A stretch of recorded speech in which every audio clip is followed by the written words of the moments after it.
Bismillahirrahmanirrahim. Assalamualaikum warahmatullahi wabarakatuh. Baik, kita sambung anak-anak bab 6. Selepas kita belajar 6.1 cabaran, jadi pada hari ini kita nak sambung video berkaitan dengan 6.2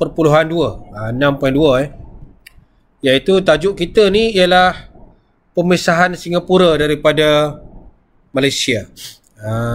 Jadi kita tengok laju sikit lah Sebab Singapura ni antara negeri yang awal menyertai Malaysia. Jadi kita nampak ini merupakan antara cabaran utama lah.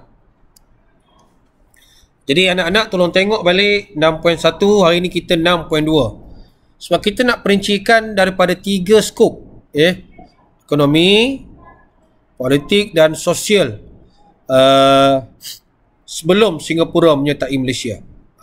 Itu kita tengok masalah hubungan antara persekutuan nasional disebabkan faktor politik. Jadi kita tengok awal-awal ada faktor politik, ekonomi, sosial, sebab komunis, keseimbangan kaum, Singapura sebagai pelabuhan dan sebagainya. Baik, kita tengok dalam faktor pemisahan ni, apa sebab berlaku pemisahan ni.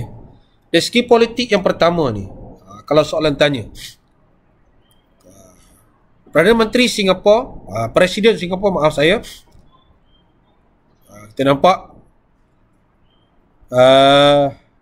Lee Kuan Yew tak puas hati dengan peranan kerajaan Singapura yang terhad. Kita nampak situ Jadi kita nampak di sini berlaku konflik lah. Dia ni dia bawah pimpinan parti PAP. Ini PAP ini ialah di Singapura, perikatan ni di Malaysia. Jadi kita nampak Lee Kuan Yew ni seringkali melaungkan apa? Konsep Malaysia yang menuntutkan hak sama rata. Jadi bila tuntutan beliau ini sudah tentu menimbulkan keresahan di kalangan penduduk di Malaysia pada waktu itulah. Beliau selaku Perdana Menteri sudah tentu memikirkan satu anjakan politik yang sangat tinggi lah. Dia nak seimbang. Sebab mungkin pada waktu itu Singapura ni kaya sebagai sebuah pelabuhan yang maju pada waktu itu. Itu kita nampak Baik, dari segi ekonomi, dia maju. Singapura ni kalau kita tengok, dia telah menuntut pembukaan pasaran bersama. Okey, saya akan terangkan. Bila sebut pasaran bersama, dia negara maju, dia tidak puas hati terhadap cadangan cukai. Maksudnya jumlah cukai yang perlu dibayar kepada kerajaan persekutuan, Persekutuan KL lah.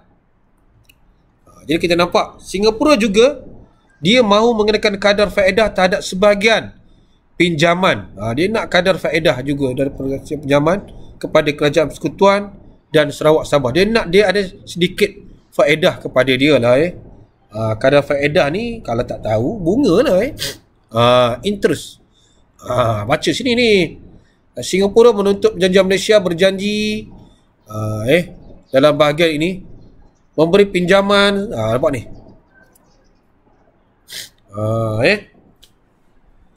sebahagian dari pinjaman itu tidak dikenakan bunga. Dia nak dikenakan bunga lah, barulah untung sikit kan. Peminjam dia nak bunga. Okey, masalah perkauman di Singapura ni, masalah kaumnya sangat tegang lah.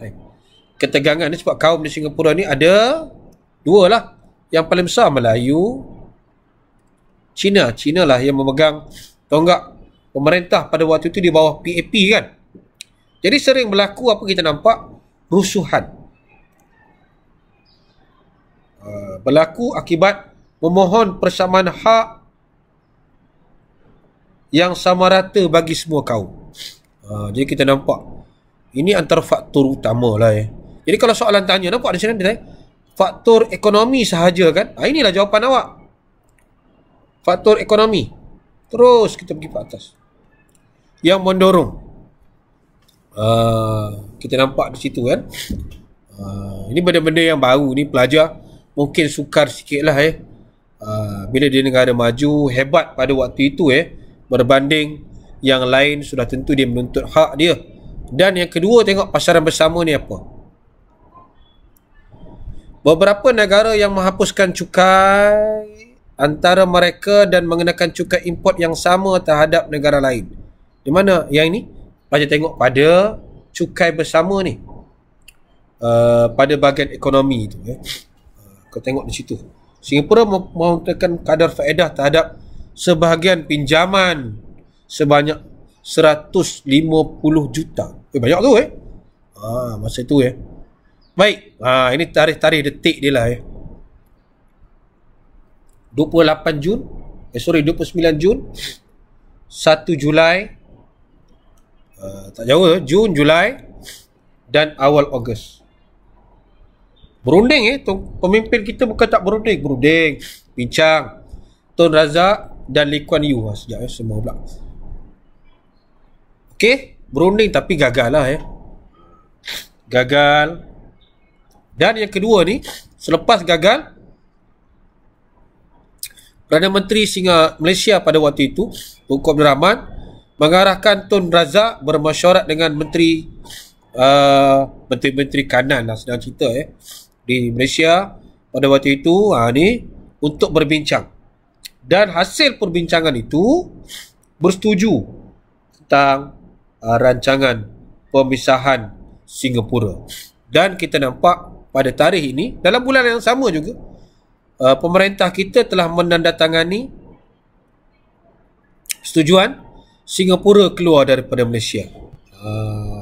Dan dah setuju, bawalah usul ke Parlimen 2 hari kemudian, dan Parlimen meluluskan rang undang-undang pemisahan. Kita baca sikitlah kata Tunku sini merupakan perkara yang tak dapat dielakkan. Baca dalam bahasa Inggeris tu so doesn't seem completely impossible dan sebagainya lah ini ucapan Tunku dalam penyataan dalam penyata perbahasan di Dewan Rakyat, di Dewan Parlimen tu 9 Ogos 1965. Jadi kita nampak situ satu benda yang kita tak nak tapi kita terpaksa terima demi masa depan kita yang lebih gemilang lah Itu pandangan Tunku lah langkah mengeluarkan Singapura ini, nampak, bagi menjaga kepentingan kedua-dua negara dan kemakmuran rakyat kita, supaya tidak berlaku inilah paling besar konflik, khususnya yang kaum tadi kan. Jadi kita nampak akhirnya kena terima lah, ini rasional. Ini kita akan jawab dalam kelas nanti rasionalnya. Apa rasionalnya? Setujukah anda dengan tindakan ini?